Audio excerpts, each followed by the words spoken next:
Bon, ben bonjour à tous ceux qui n'étaient pas ici ce matin pour le déjeuner et qui se joignent à nous. Alors, on va, avant de continuer ou de commencer notre journée avec notre invité, on va faire un chant ou deux. Christian, ou Marcel. Oui, puis après ça, Marcel va venir nous présenter notre invité. Je peux le nommer, moi, hein? Qu'on a déjà vu ici, puis on est bien content que vous ayez accepté. Alors, c'est parti! Que ma bouche chante ta louange, que ma bouche chante ta louange, que toi, Seigneur, dans la vie, que ma bouche chante ta louange. Tu es comme moi, par la pluie, que ma bouche chante ta louange. La joie du cœur vient de toi, Seigneur, que ma bouche chante ta louange.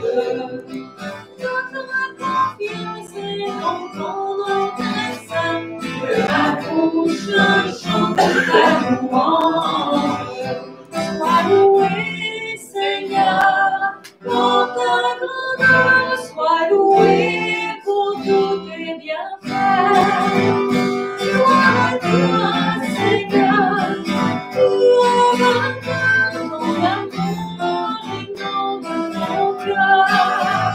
Que ma bouche chante ta louange. Seigneur, tu as éclairé notre nuit, que ma bouche chante ta louange. Tu es lumière éclatée sur nos pas, que ma bouche chante ta louange. Tu as permis nos mains pour le combat, que ma bouche chante ta louange. Seigneur, tu nous fortifies dans la foi, que ma bouche chante ta louange.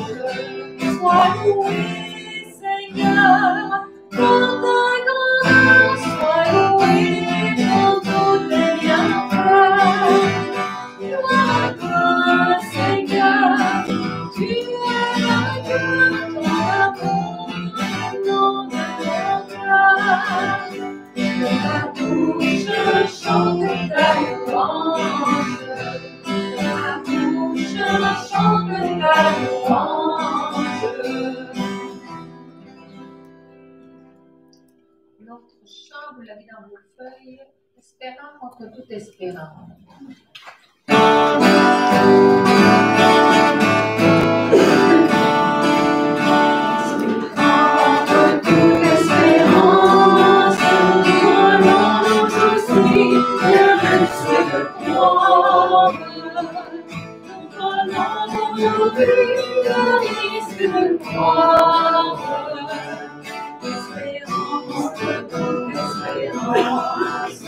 Abraham a séduit, dans les étoiles, Isaac brillait dans ses voiles, portait le premier fruit de la descendance. Contre toute espérance, donne-nous aussi le risque de croire. Nous donnons aujourd'hui le risque de croire. Contre toute espérance, les enfants de Noé étaient dans le monde. Un signal d'arc-en-ciel et d'alliance, un amour d'olivier, un vol colombe. Contre toute espérance, nous donnons aussi le risque de croire. Nous donnons aujourd'hui le risque de croire. Espérant contre toute espérance.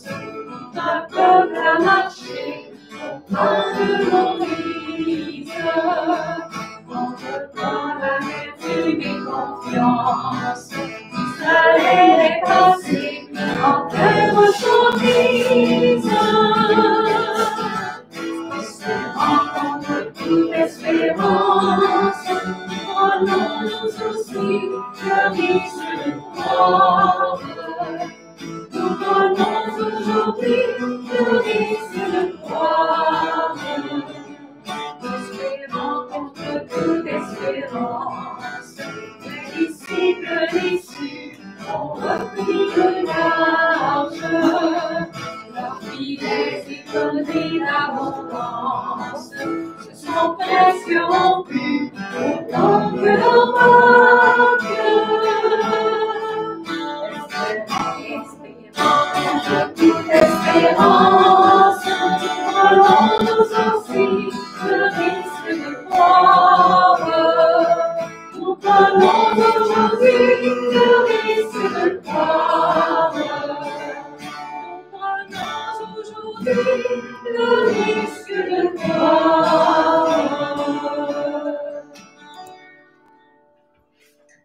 Alors bonjour. Bonjour. Dans la démarche qu'on a faite au Conseil général pour essayer de continuer à réfléchir, comment on allait se remettre en marche pour cette année, dans un contexte totalement particulier de celui de la pandémie, ben on a réfléchi comment faire pour continuer à avancer. Et on sait, on connaît Edouard, la plupart de vous le connaissez, hein? Vous le connaissez, tout le monde le connaît? Dominique le connaît un peu moins. On l'a jamais entendu. Vous l'avez jamais entendu? Alors. On a déjà vu son nom souvent sur le livre. Oui, c'est ça. C'est un habitué de la maison du Renouveau. C'est un homme avec une parole quand même audacieuse. Et puis, c'est pour ça qu'on est allé, on s'est tourné vers Edouard. Edouard est russe de naissance. Il a fait des études en France, à Londres, à Moscou aussi, bien sûr. Et puis, il vient aujourd'hui nous interpeller. La question, quand on s'est parlé la première fois, c'était qu'est-ce que Dieu a à nous dire dans le contexte actuel de la COVID, de la pandémie? Comment est-ce qu'on vit notre mission? T'sais, on est-tu en pause? On est-tu en attente de la deuxième pause? On est-tu dans la peur? Puis, en même temps, avec toute la préparation de l'Assemblée générale, où on a parlé d'un nouvel élan prophétique, est-ce qu'on a un rôle prophétique dans ce temps que Dieu nous donne de vivre? Alors, je remercie Edouard qui a pris le temps de se préparer pour notre journée, puis en même temps, il va sans doute nous servir à d'autres moments. Mais merci, Edouard. Merci beaucoup. Merci pour votre invitation. Merci à Marcel et à toute l'équipe pour... depuis plusieurs semaines, est-ce que vous m'entendez bien? Depuis plusieurs semaines, depuis que j'ai reçu cette invitation, je peux vous dire, ces questions trottent dans ma tête aussi à travers les lectures, les réflexions, la prière. Je ne sais pas, est-ce que je vais vous répondre à la question qu'est-ce que Dieu peut nous dire, je n'ai pas la ligne rouge. J'ai une sorte, mais c'est pas que je décroche mon téléphone, dis allô Dieu, qu'est-ce que tu en penses? Et je n'ai pas les haut-parleurs où ça s'ouvre et il dit Edouard, vas-y là. J'ai beaucoup réfléchi comment donner un peu la vision de cette conférence à travers, vous savez, chaque conférence doit être intitulée. Alors, le titre que je vais vous proposer, c'est « Réinventer l'audace ». Je pense que la question en ce moment, ce n'est pas tellement de l'espérance, même si c'est la question. Mais il y a un pas préalable et c'est l'audace. Et donc, l'Église et la foi à l'heure du Covid-19.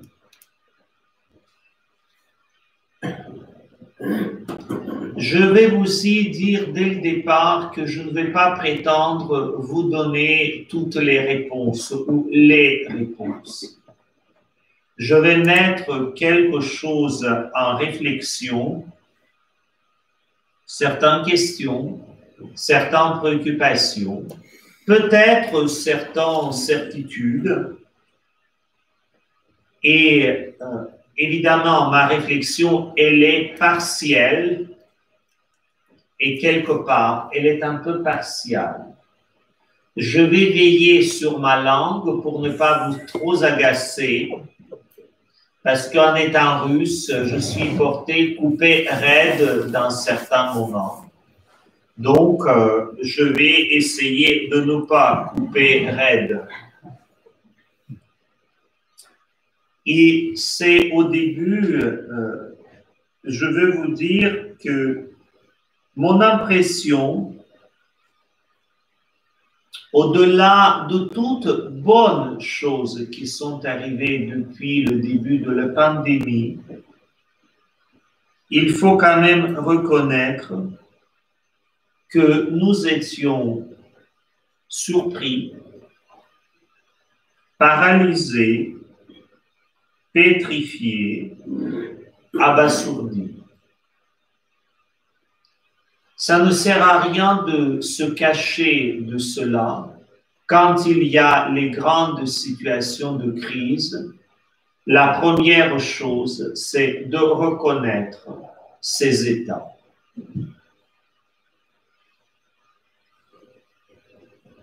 Quand quelqu'un apprend qu'il est atteint de la maladie grave, peut-être voire incurable, on ne peut pas demander à cette personne de chanter les chansons de joie dans 10 minutes qui suivent.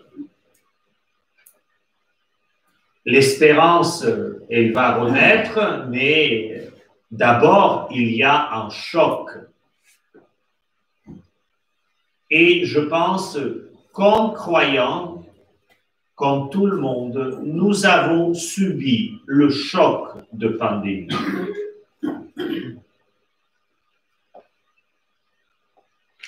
Et je pense que nous avions du temps, nous avions besoin du temps d'exprimer notre incompréhension avant de sauter vers les solutions.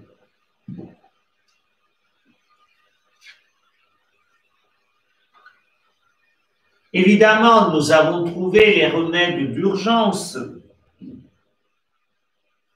mais après les remèdes d'urgence, il faut trouver l'art de vivre dans la situation nouvelle. La situation inédite. Et cela, ça prend du temps.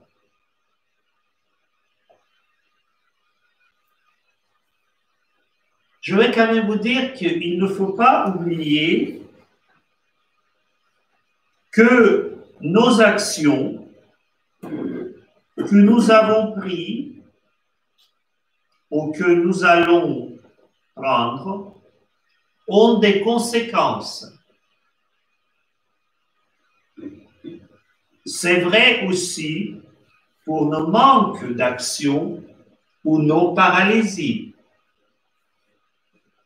Elles ont aussi des conséquences.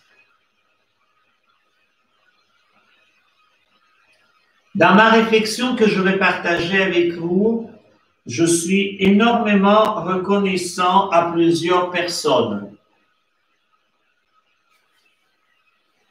À Sœur Catherine Auban, parce qu'il y a un certain nombre de choses qui sont un peu venues de ces réflexions et je n'ai même pu éclairer avec elle un point particulier cette semaine. De théologien bibliste Tom Wright, qui a écrit récemment le livre Dieu et la pandémie. Donc, il y a l'éclairage biblique qui est aussi un peu proposé dans ce livre. À Ron Williams, l'ancien archevêque de Canterbury, qui a publié une série de livres « Être chrétien, être disciple et être humain ». Évidemment, aux Monseigneur Éric de Moulin-Beaufort, le président de la conférence épiscopale de France, qui a publié une lettre ouverte au président de la République il y a quelques, disons, mois, où il a parlé au nom de l'Église et aussi exprimé ses réflexions personnelles. Le livre est publié. Il s'appelle « Le matin sème son grain ». Je suis très reconnaissant à l'ancien grand rabbin de la Grande-Bretagne, Jonathan Sacks, un de mes auteurs préférés, dont il vient de publier le nouveau livre sur la morale et l'importance de retour de la réflexion morale dans nos sociétés. Et évidemment, au pape François, qui vient de publier le livre il y a quelques semaines dans la librairie Vaticane et chez Novalis, qui s'appelle « La force dans l'épreuve ». C'est les réflexions du pape à propos et dans la pandémie. Je vous annonce quand même un petit scoop. Dans quelques semaines, nous aurons un autre livre du pape François qui sera publié, comment il rêve de l'Église et de quelle l'Église rêve après la pandémie ou peut-être même pendant la pandémie parce que ça va durer. Je n'ai pas lu le livre, donc si après vous trouverez ce que je vous ai dit et ce qu'il a écrit un peu en cohérence, c'est ça le signe prophétique. Que sans se communiquer, il y a des choses quand même venant du pape. Si je l'ai exprimé, ça c'est vraiment le signe prophétique.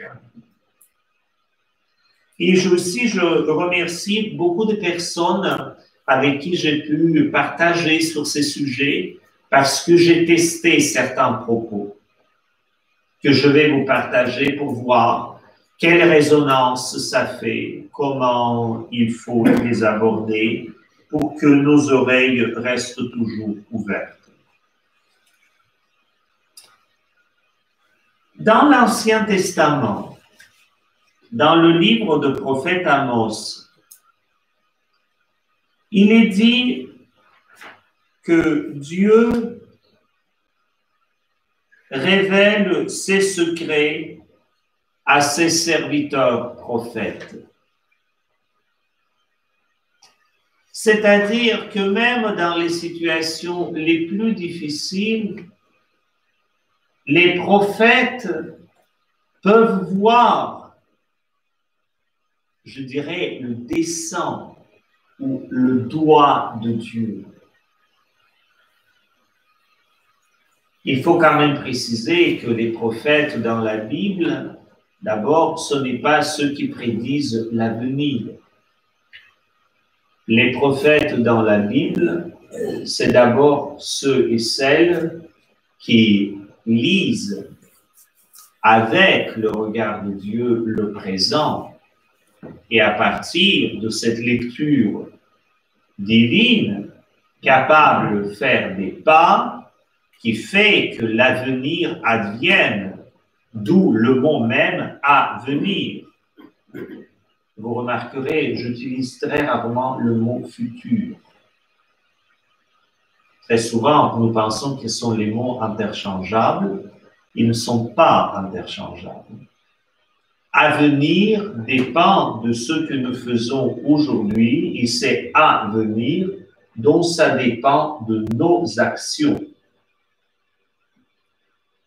Et donc, en ce moment de la pandémie, il y a une multitude des prophètes qui nous disent ce que Dieu veut à travers COVID-19. Il y a du tout. Je pense, vous avez lu l'article dans Le Soleil, en grande entrevue, où il y a une personne croyante affirmée que, après tout, Dieu nous montre, c'est lui qui a des rênes de notre vie.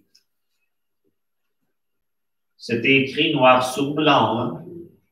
À quoi nous avons eu la réponse de Monseigneur Marc Pelchat dans le même journal pour dire que c'est peut-être pas le cas. Il y a ceux qui tout simplement disent, mais c'est la question de l'évolution ou un peu de perturbation d'évolution à cause, disons, de manipulation humaine. Il ne faut pas manger les chauves-souris. C'est toute juste la question de la nature. Il y a ceux qui disent c'est le complot. Il y a le grand complot qui nous manipule toutes et tous. Et dans cela, il y a les doux, les rigides, il y a ceux qui pensent rêver, l'économie politique, géopolitique, science, les groupes particuliers, toutes et tous convoqués pour expliquer Covid-19, ce qui est une bonne chose. Mais de là à prétendre que tout le monde est prophète, ça n'est une autre.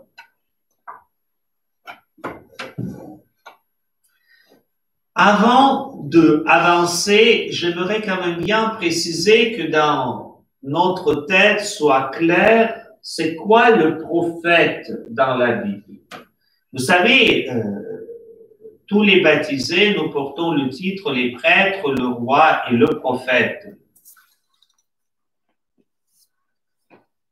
Et pour discerner la voix prophétique, parce que ça c'est la part très intéressante qui m'a été adressée comme questionnement, il faut comprendre c'est qui le prophète. Et dans la Bible, il y a cette distinction de 3 rôles. D'abord, prêtre. Prêtre, c'est une figure dont la vocation est répéter la parole d'éternité pour l'éternité.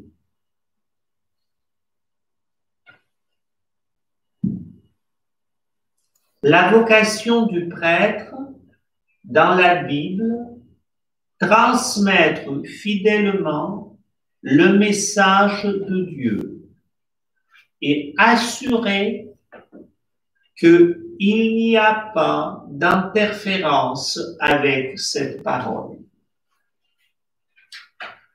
D'où, par exemple, je vais peut-être vous déranger, le prêtre ne doit pas être d'abord original, inventif, merveilleux.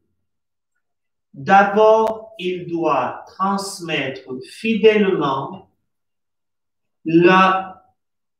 ce qu'on appelle le dépôt de la tradition, de la révélation, pour assurer que ça passe juste et bien à travers les générations. Vous savez, nous pensons que le prêtre doit être tout en même temps.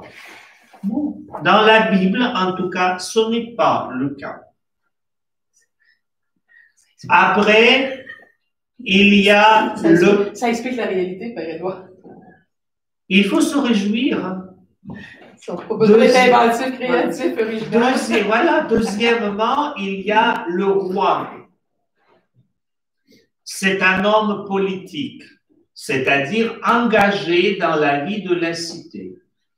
Je vais peut-être vous surprendre, mais premier devoir du roi dans la Bible, c'est lire et recopier l'Écriture.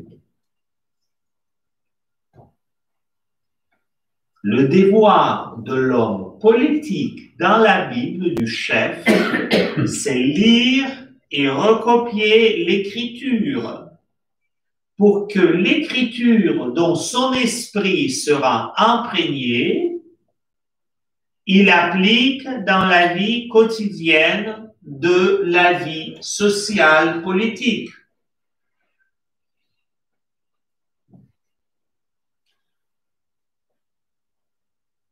et on sait qu'il va fauter. Parce que l'engagement politique est très difficile. Dans le livre de Lévitique, il y a, dans la section sur le péché, il y a une section très intéressante où il y a 4 catégories de personnes qui sont nommées qui pêchent, pas les poissons, mais qui commettent les péchés. Première, c'est l'individu. Deuxième, c'est communauté. Troisième, c'est, pardon, l'individu, prêtre, chef et communauté. Et vous avez repéré l'ordre. Donc, l'individu, prêtre, chef et communauté. Et quand on parle de l'individu, quand on parle du prêtre et quand on parle de la communauté, la phrase se situe de la manière suivante, c'est sur la rédemption des péchés. Si l'individu, si le prêtre, si la communauté commet un péché, il ou elle fera ceci, cela, et son péché lui sera pardonné. Mais quand on parle de chef, la proposition qui vient avant, ce n'est pas si. Le livre de Lévitique dit quand le chef commet un péché.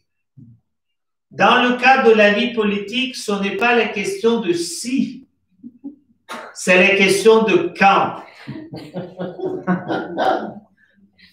Vous savez, si on lit l'écriture, on devient.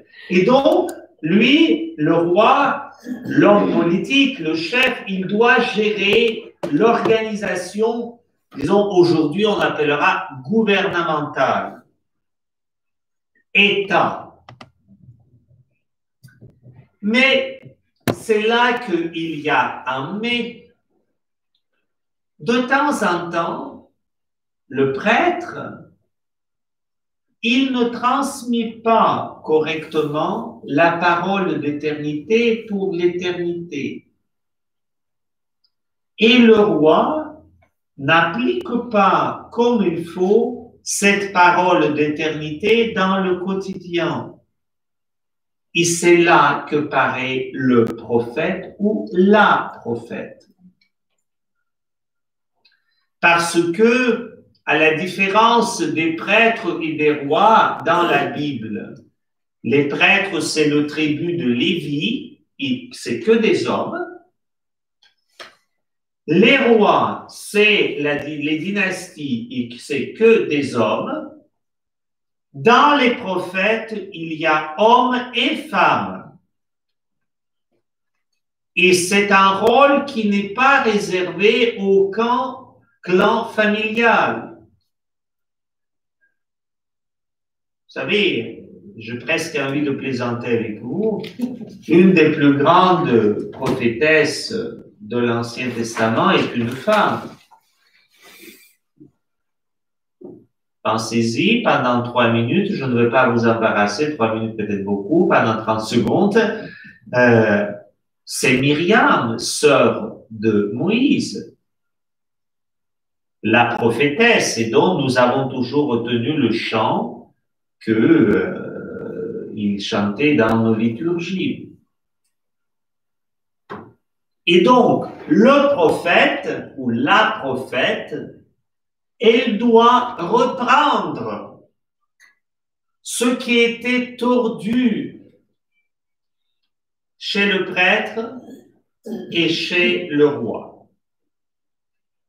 Et c'est un rôle qui est toujours inconfortable. Parce que les prophètes finissent toujours, ou presque toujours, d'être martyrisés.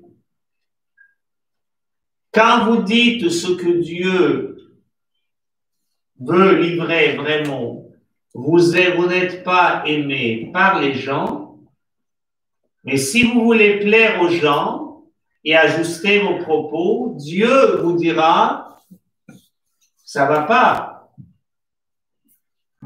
C'est pour cela, vous savez, dans la Bible, Et je pense dans la vie réelle, il faut se craigner un peu de se prendre pour un prophète. Vous savez, on discute très souvent, il y a des CV que les croyants envoient pour être les prêtres et des rois. Peu importe, homme ou femme. Personne n'envoie son CV pour être prophète. Mais vous rigolez, il y a un chant dans l'église qui de temps en temps chantait « Peuple des prêtres, peuple des rois ». Cherchez dans ce chant le mot prophète. Je vous souhaite la bonne chance. Vous ne la trouverez pas. Et quand Jésus dit « Nul prophète n'est reconnu dans son pays », il en sait quelque chose. Et ça va aussi se terminer sur la croix.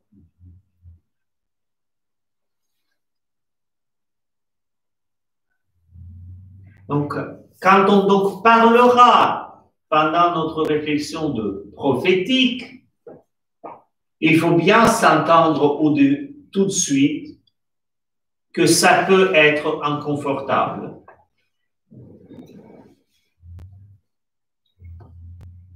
Le prophétique, c'est pas juste joyeux et merveilleux. C'est remettant en question, c'est demandant la conversion, c'est-à-dire demandant un changement, ce qui est inconfortable. Nous aimons nos routines, peu importe les routines. Et en général, nous aimerions que tous les autres s'ajustent à notre routine, tandis que nous, pour s'ajuster à la routine des autres, là, on force nos consciences.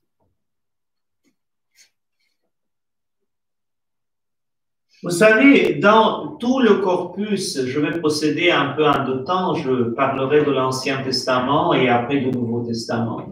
Dans tout le corpus biblique et dans l'Ancien Testament, il y a les questions de maladie et de souffrance. Il y a le livre de Lamentation, les psaumes qui disent « Mon Dieu, pourquoi m'as-tu abandonné ?» Il y a le livre de prophète Daniel, il y a un passage chez tous les prophètes pour nous dire, comme le livre de Job, en résumé, le mal est mystérieux. Peut-être dire le mal est difficilement explicable.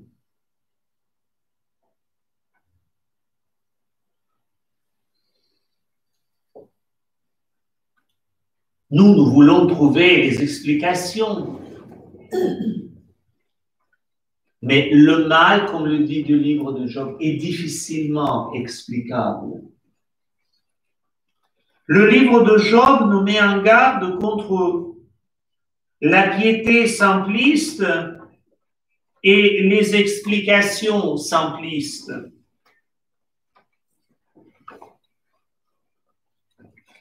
Le problème, pourquoi le mal physique n'est pas résolu dans le livre de Job.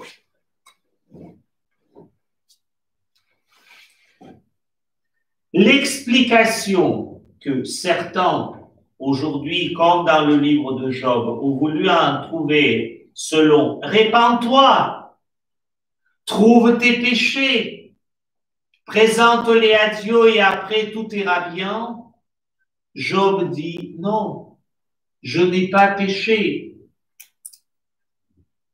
C'est-à-dire, ayons un peu crainte, c'est-à-dire la crainte des explications trop rationnelles ou les tombées trop pieux. Je ne suis pas contre piété, je vous dis tout de suite.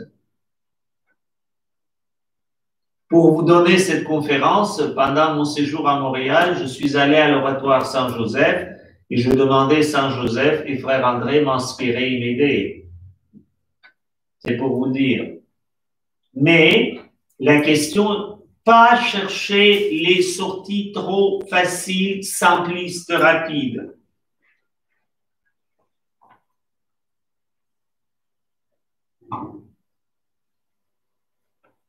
Tout simplement, comme dit Tom Wright, c'est au-delà de notre intelligence à comprendre les forces maléfiques.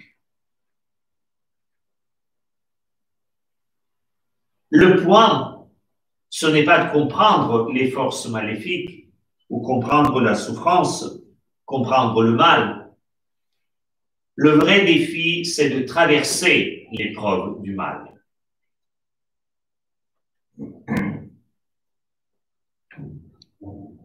Jésus n'explique pas la souffrance.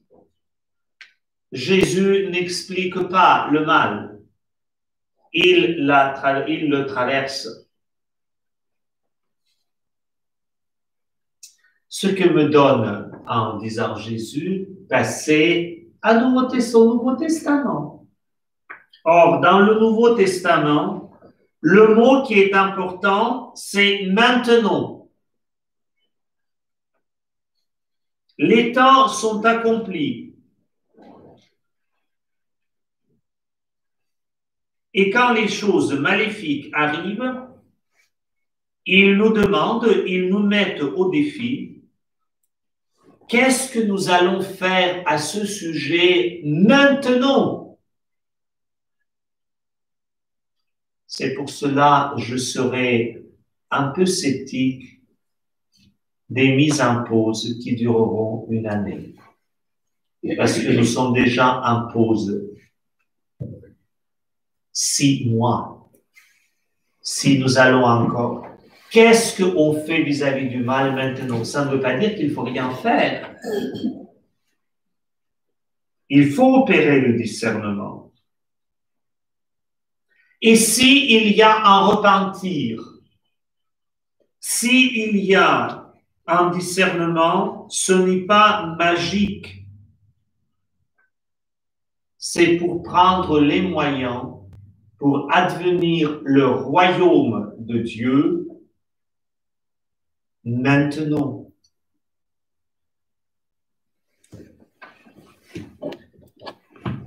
Pour regarder COVID-19, nous devons regarder l'épreuve de la souffrance, de maladie, en regardant très attentivement Jésus. Et Jésus ne doit pas disparaître de notre paysage spirituel dans ce moment, de notre discernement. Parce que si nous oublions regarder Jésus, nos explications et nos réflexions peuvent être logiques, intéressantes, peut-être même inspirantes. Mais qu'est-ce qu'ils auront avec la foi en Jésus-Christ?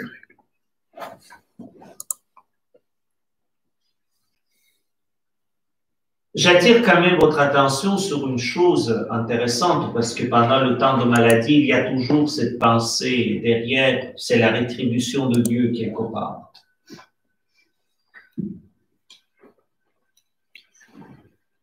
Un des éléments de la vie de Jésus qui est extrêmement important, c'est la fête de Pâques. L'Eucharistie est instituée autour de fête pascale. Or, Pâques, ce n'était jamais la fête de la conversion et de repentir.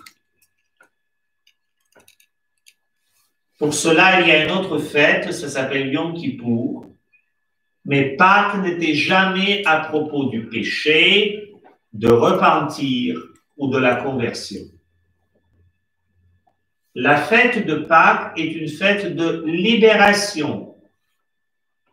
Il faut quand même tenir compte de l'Ancien Testament. On ne mentionne jamais comme la cause de l'esclavage en Égypte le péché d'Israël. Dans le cas de l'exil, après, oui. Mais dans le cas de l'esclavage à l'Égypte, cherchez. Et donc, moi, je vais vous proposer, s'il y a une réflexion à faire, je suis très reconnaissant à Tom Wright qui a attiré mon attention aussi à cela. Dans les Actes des Apôtres, il y a un passage, parmi d'autres, qui gère un peu une situation semblable à la nôtre. Semblable avec toutes les différences. C'est dans le chapitre 11, quand il y a les questions de la famine, à Antioche de Syrie, ne pas confondre avec l'Antioche de Pisidie. Antioche de Syrie se situe au nord de Jérusalem. Et voilà que, vous savez, Jésus n'a pas laissé l'instruction qu'est-ce qu'il faut faire pendant les famines. Et les disciples se retrouvent dans cette situation difficile et la communauté ne dit pas, vous savez, la communauté discute. Pourquoi la famine? Et la communauté ne dit pas la réponse type « Ah, mais ça, c'est la volonté de Dieu » ou « Ah, ça, c'est le malin qui me tente ». Non. Dans les Actes des Apôtres, il n'y a rien de cela. Ce qui est présent, c'est qu'en discutant, la communauté des apôtres se pose 3 questions. La première question, qui va être dans la situation de risque lors de cette famine? Qui va être dans la situation de risque? Deuxième question, qu'est-ce que nous devons faire pour aider aux personnes en situation de risque? Et la troisième question, qui devons-nous envoyer pour cela?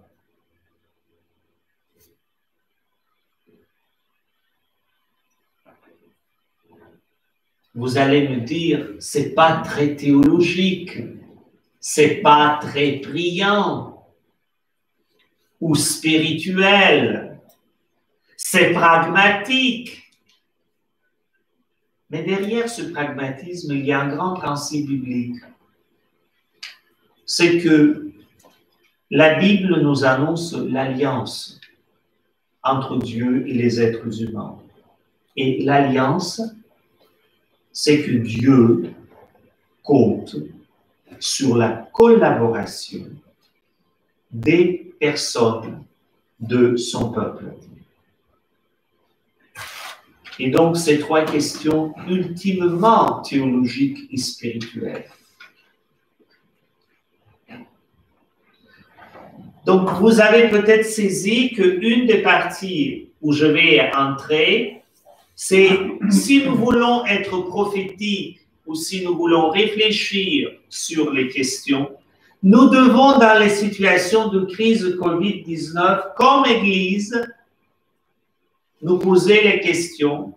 Qui est dans la situation de risque? Que pouvons et que devons-nous faire pour ces personnes dans la situation de risque? Et qui devons-nous envoyer pour ces tâches-là? Je vais quand même vous dire que dans la lettre aux Romains, Saint Paul écrit, vous savez, on lit ce passage, il est coupé un peu bizarrement dans nos liturgies. Vous savez, dans le chapitre 8, il y a ce passage, la création gémit dans le travail d'enfantement. Et après, et nous gémissons. Et après, l'esprit gémit à nous. Vous savez, peut-être, la première chose dans l'épidémie COVID-19 actuellement, je ne parlerai pas après COVID-19, je pense que nous devons plutôt parler en ce moment pendant, parce que ça va durer, c'est de laisser la création gémir sans trop comprendre gémir avec la création, il n'y a rien de mauvais. Et surtout donner l'esprit, gémir à nous. Et vous savez ce que ça veut dire gémissement, c'est-à-dire la parole est mal articulée. Vous savez, tout ne paraît pas clair. Mais il faut laisser l'esprit gémir à nous. Et je vais proposer faire un petit recueillement un peu pour nous mettre à l'écoute de gémissement de l'esprit.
Alors, 3 questions. Qui est à risque? Que pouvons-nous faire? Qui devons-nous envoyer? Vous savez, pour discerner ces 3 questions, il y a comme une petite question préalable. Parce que quand on dit cela, qui est à risque? Que devons-nous faire? Qui devons-nous envoyer? C'est la question, quelle est notre mission? Et c'est là que, en lisant le livre Prier avec son corps à la manière de Saint Dominique, de Sœur Catherine Auban, j'ai repéré une phrase, elle la mentionne un peu en passant, et apparemment ça Cette phrase vient de Simone Paco de l'évangélisation des profondeurs. Sœur Catherine Aubin dit: très souvent, on pense qu'il faut discerner d'abord notre mission. Et on tourne en rond. Pour discerner notre mission, il faut se poser une question toute simple. Quel don de Dieu allons-nous accueillir? Et à partir qu'on se pose la question, quel don de Dieu on accueille, on est capable d'envisager les moyens pour l'accueillir et donc notre mission.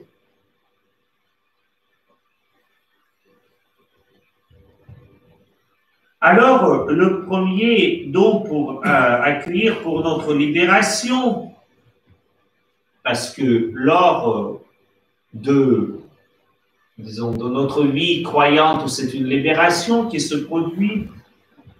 Je pense que nous avons à accueillir le don de la communauté brillante ensemble. Dieu a fait de son peuple une communauté brillante ensemble, où 2 ou 3 sont réunis à mon nom, je suis là au milieu d'eux.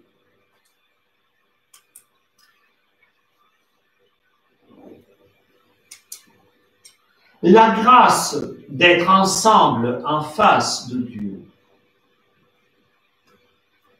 Donc, la prière des communautés, physiquement, ensemble, dans les lieux de culte, ce n'est pas quelque chose d'accessoire. Ça fait partie essentielle de DNK, de DNA de notre être croyant. Et c'est de là, je pense, qu'il faut entendre très attentivement les colères de certaines personnes quand on interdit l'accès au lieu de culte. C'était un cri de douleur, peut-être mal exprimé, peut-être même un peu déstabilisé ou excessif, mais il faut entendre ce cri. Si nous avons un peu délaissé cette prière ensemble publique, il faut peut-être se poser la question, qu'est-ce qui est un peu amnésié ou paralysé dans notre être? Où 2 ou 3 sont réunis en mon nom. Et ça donne signe à la communauté humaine de la présence du peuple de Dieu. Maintenant, la question, dans la pandémie, nous savons, c'est compliqué. Donc, la vraie question, ou la question importante que nous devons se poser, qui est à risque?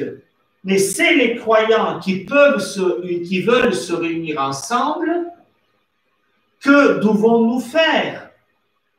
Là, la question est compliquée. Évidemment, dans le contexte de la santé publique comme ça, il faut respecter les règles sanitaires. Il faut mettre en place tout un système des équipes de soutien mutuel où là, la communauté priante qui veut être ensemble peut aussi se donner les moyens d'être ensemble. Et cela, c'est là que qui devons-nous envoyer? Ce n'est pas juste la question des prêtres. Ce n'est pas juste la question de quelques bénévoles engagés. C'est la question de toutes et tous.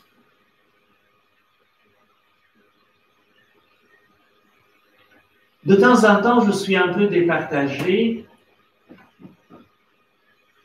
et je comprends que nous étions tous sidérés, surpris, pétrifiés et nous avons fermé les portes. Vous savez, les disciples dans les évangiles aussi ont fermé les portes par la peur. Ça arrive. Il n'y a rien de grave en cela, dans ce sens, c'est explicable. Mais il y a un moment qu'il faut se réunir ensemble pour prier. peut-être même dans le silence, mais ensemble, corps à côté d'un autre corps, non pas juste en virtuel.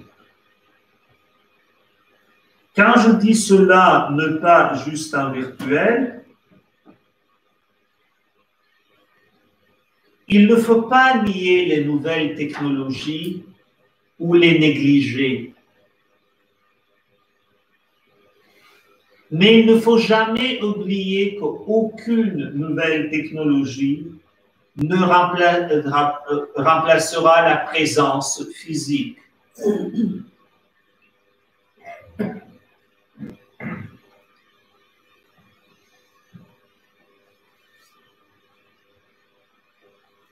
Si on veut revenir dans nos lieux de culte, ou si on revient, il faut consulter toutes les compétences qui habitent notre monde, nos communautés, y compris les compétences médicaux.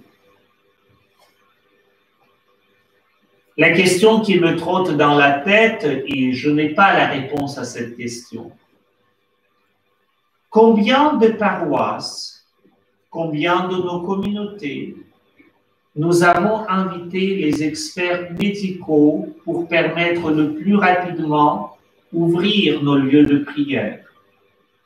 Qui, médicalement parlant, nous avons consulté?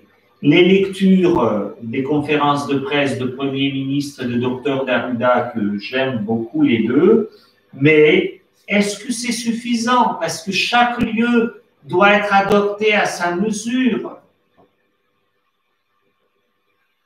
Et je suis désolé de le dire un peu parce que je vais adresser la critique d'abord à moi-même. Les prêtres et le clergé, nous avons la grâce de Dieu, mais peut-être prétendre que nous avons la science infuse même dans le domaine médical, c'est un peu exagéré.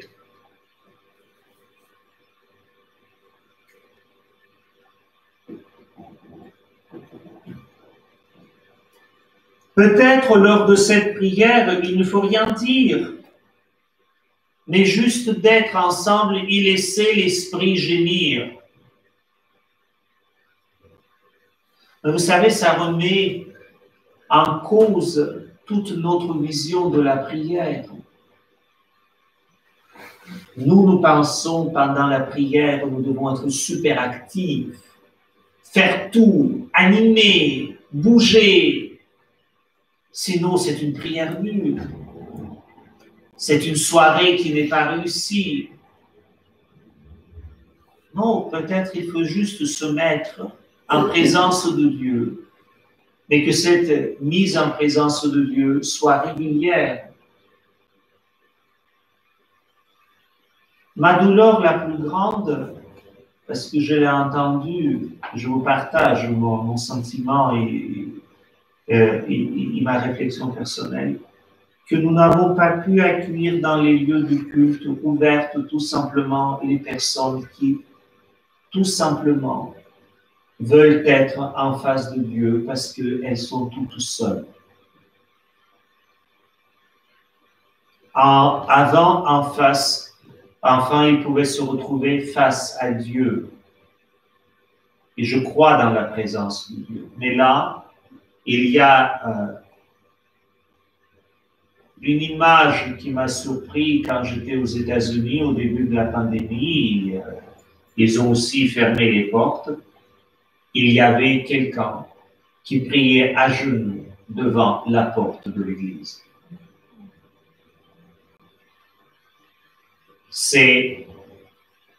Voilà, c'est parlant, disons, par soi-même. Est-ce que nous nous sommes déplacés pour prier aux portes de l'église? Je m'en doute un peu. Peut-être je suis un peu cynique de ce point de vue. Et il faut quand même se rappeler que j'ai appris grâce au livre de Jonathan Sachs que l'isolement social Et la prison est le pire et l'extrême exemple de cela. L'isolement social imposé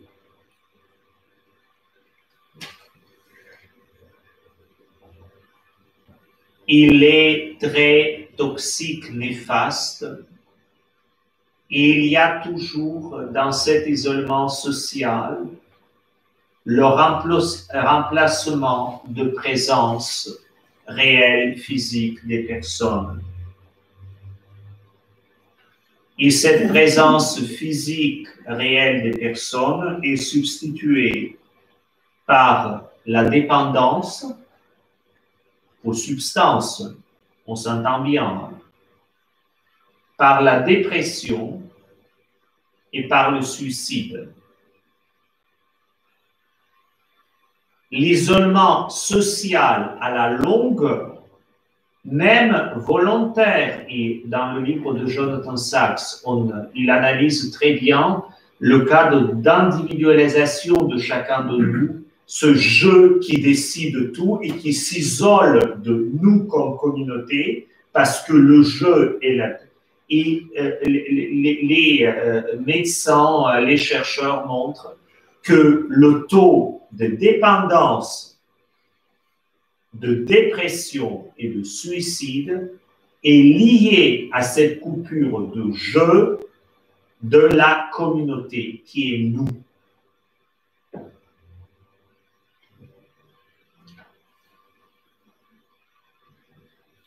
En fait, ça montre que sans communauté physique, l'être humain n'existe pas. Et la prière de l'Église physique rassemblée dans un lieu, c'est pas d'abord un signe religieux, c'est d'abord un signe humain que nous existons dans une communauté et comme les humains, nous existons face à Dieu. Que l'autre, il existe, il est important, il est essentiel dans ma vie. C'est grâce à l'autre même que je constitue et je construis moi. Vous savez, dans notre société individualiste, je construis mon identité, l'autre c'est un supplément gratuit comme la publicité avec le journaux, hein, qu'on jette dans la poubelle sans même regarder dans certains cas. Non. L'autre joue une part essentielle dans cette construction. Et comme dit le pape François, dans son petit livre « La force dans l'épreuve », nous sommes invités à reconnaître que nous ne sommes pas autosuffisants et donc nous confier à Dieu, d'où l'importance de la prière.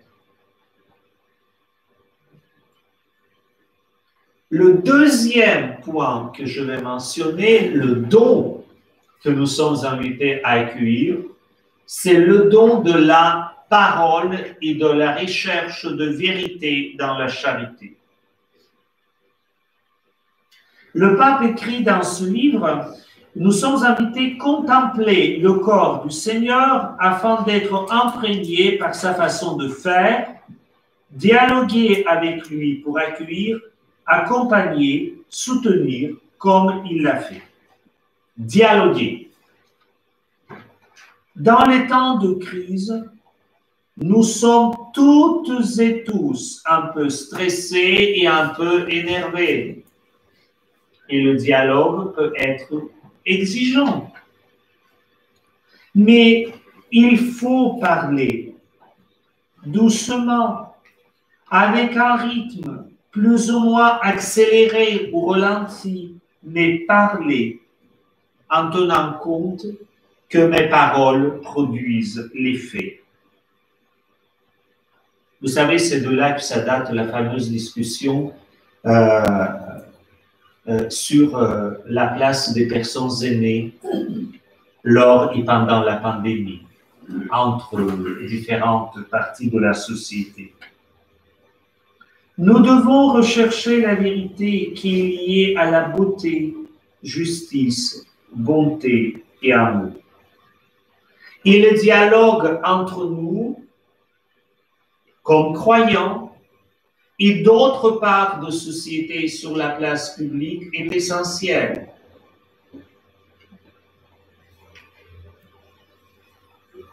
Dans son livre « Le matin, sème ton grand », la lettre ouverte au président de la République, Monseigneur Éric de Moulin-Beaufort pose 3 questions. Aussi, dans ce domaine de dialogue entre les communautés croyantes et la société en général, que je reprends. La première, quelle relation entre le corps social et le corps individuel voulons-nous instaurer?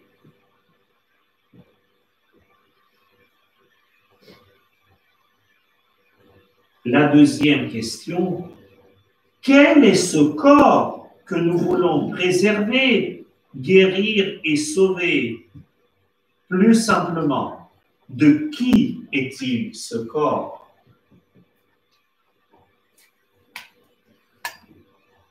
Troisième question que Monseigneur Moulin-Beaufort pose, que signifie la mort pour nos sociétés?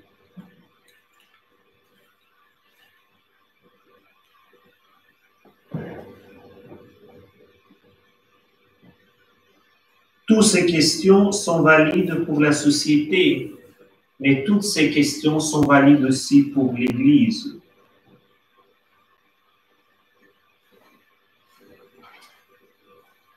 Alors, la grande question qui se pose, le don de la parole et de l'échange, elle va questionner quelque chose dans nos vies spirituelles et dans nos vies de réflexion.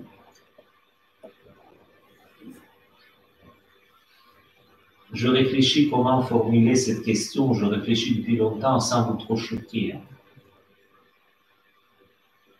Comment sans négliger l'importance de santé physique de chacun et de la société, de ne pas ériger la santé et la longueur de la vie en valeur absolue, qui est même au-dessus de la relation et de la présence de Dieu.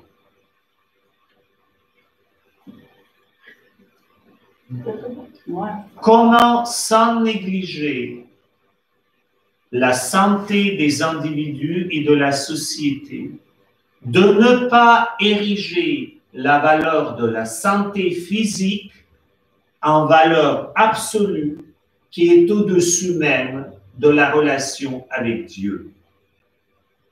Pour les communautés croyantes, c'est une grave question.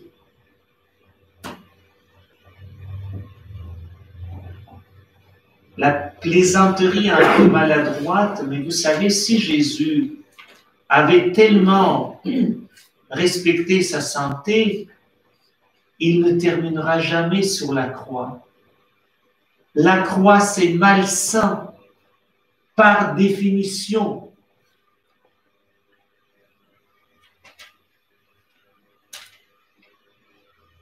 Or, dans nos vies croyantes, là je vais être un peu sévère, nous voulons prendre tout, sauf la croix. C'est lourd, ça sent mal, ça demande les efforts. Nous sommes plutôt dans le développement personnel et dans l'harmonie intérieure.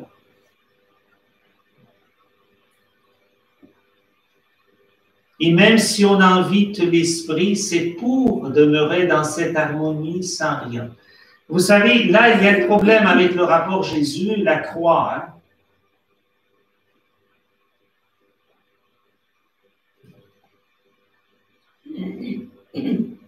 À nouveau, je n'invite personne à abandonner les règles certaines de médecins. La vraie question pour l'Église, et la question était posée à Monseigneur Éric de Moulin-Beaufort lors de son entrevue autour de son livre sur KTO, Le journaliste lui dit, Monseigneur, est-ce que faut-il désobéir à la loi si on est croyant? Faut-il obéir à la loi? Monseigneur de Moulin-Beaufort a dit, évidemment, il faut obéir à la loi médicale. Il y a des cas rarement quand il faut désobéir les lois civiles. Mais il dit, comme chrétiens, nous avons oublié une chose. Le vrai rapport des chrétiens à la loi, ce n'est pas désobéir ou obéir, c'est outrepasser. Jésus a dit, je ne suis pas venu pour abolir la loi, je suis venu pour l'accomplir.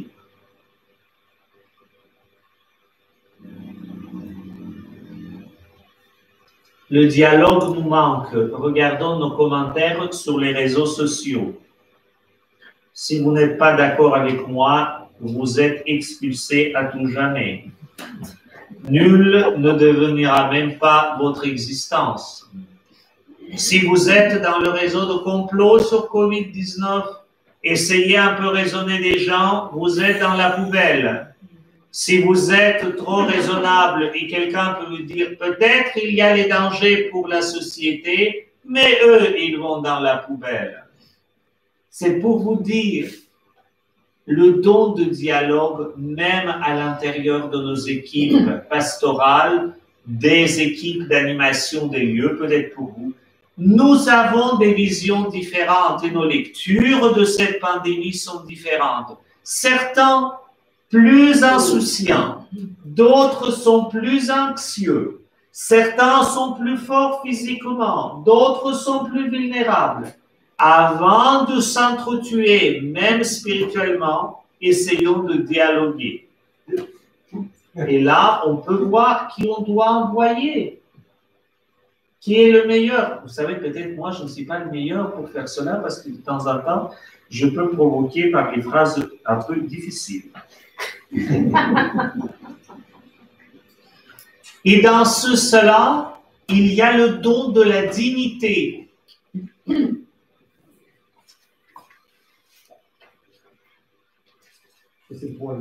Oui, le don de la dignité de toute personne, même celle qui porte la croix.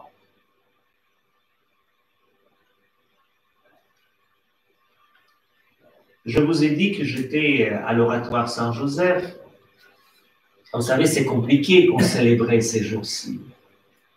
Vous rentrez par cette porte, vous ne touchez pas ça, vous lavez les mains par ici. Le sacristain m'a demandé, il m'a dit au moins 3 reprises, vous n'approchez pas l'autel. J'ai dit non, je ne veux pas, je veux qu'on célébrait. Et vous ne donnerez pas la communion. J'ai dit, ça va, je ne donnerai pas la communion aux fidèles. Et là, pendant la célébration, le prêtre président, il m'appelle, il dit, Père, venez, vous allez donner la communion. Donc, vous sortez votre masque à l'urgence, vous désinfectez les mains, donc, et c'est là qu'il y a un monsieur qui présente la custode. Et je lui dis non. Il dit pardon, certains donnent. Je dis, je ne suis pas certain, mais on parle à travers de masques. Je dis, vous savez, on ne dit pas. Il dit, et à moi, vous ne me donnerez pas non plus. Je dis, non, à vous, s'il vous plaît. Donc, et j'ai beaucoup réfléchi sur cette scène. Je pense, c'est Dieu voulait me dire quelque chose. La dignité de la personne qui est à risque. Et ce sont les malades. Ce sont les aînés qui n'ont pas de communion, qui n'ont pas le rapport à Jésus, qui n'ont pas les gens de leur communauté chrétienne. Qu'est-ce qu'on doit faire pour ces personnes? Qui devons-nous envoyer? Ça, c'est un autre élément pour la réflexion. Est-ce que c'est là qu'il faut outrepasser la loi? Il faut réfléchir comment on peut danser avec la loi. Il faut savoir la lire aussi. Vous savez, en tout cas, j'ai appris dans les cours de droit canonique que le code du droit canonique, c'est une chose. Mais le code du droit canonique ne s'applique jamais tout seul. Il y a des canonistes qui l'appliquent.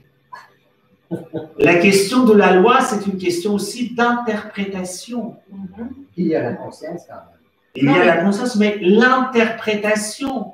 Or, on peut de ne pas désobéir à la loi, mais en le même respectant, nous pouvons l'interpréter peut-être autrement pour trouver les solutions, pour ne pas laisser les personnes toutes seules. Là, bonjour à vous toutes et tous pour vos échanges, réfléchir comment ça doit se faire. C'est là les communautés croyantes doivent mettre ces réflexions et ces cerveaux ensemble. Vous savez, si tout était simple, à quoi bon avoir un cerveau? C'est précisément parce que tout n'est pas simple. Et quand même une précision dans cette dignité, c'est que, vous savez, nous pouvons être dans les situations où on nous blesse. Et je pense, comme communauté chrétienne, nous étions profondément blessés de la part de nos confrères et nos consoeurs citoyens, dans le sens que les lieux de culte ne soient jamais mentionnés dans les conférences de presse, c'est grave. Que CAQ et le service de cannabis sont les services essentiels et les lieux de culte, le lieu de, disons, de recentrage un peu du cœur n'est pas, c'est grave. Mais je veux faire et attirer votre attention à une nuance importante. C'est vrai pour nos vies personnelles, c'est vrai aussi pour nos vies communautaires. Même si dans certaines situations, nous pouvons être victimes, il ne faut jamais se mettre et endosser la posture de victime.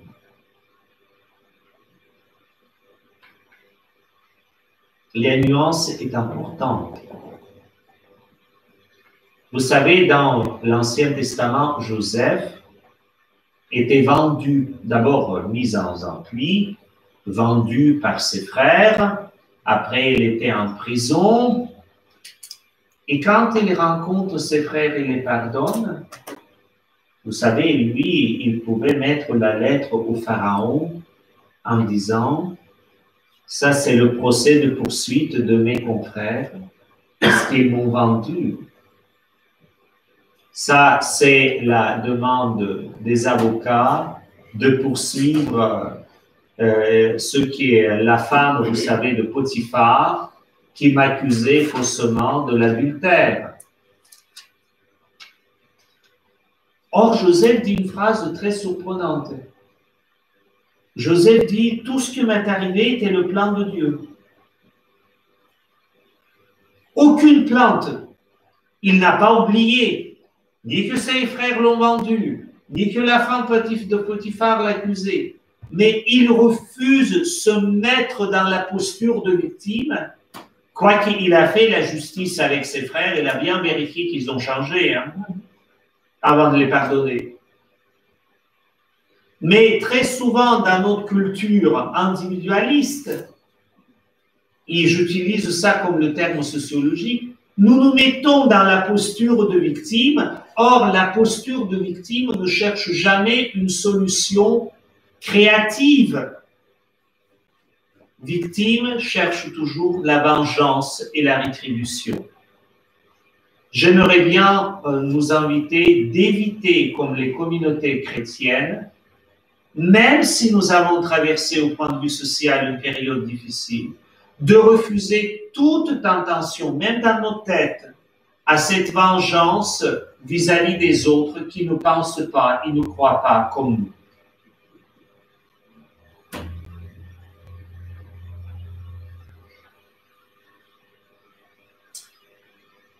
Il me reste le dernier point, c'est la créativité, mais je vais m'arrêter là parce que on reprendra ça dans la deuxième partie. Oui, il y a la pause, oui. Donc, pour le moment, je vous dis ces 3 points sur lesquels attirer l'attention, mais toujours posons-nous la question, qui est à risque? Que devons-nous faire? Qui devons-nous envoyer? Et tout cela, quel don de Dieu nous accueille dans telle ou telle situation?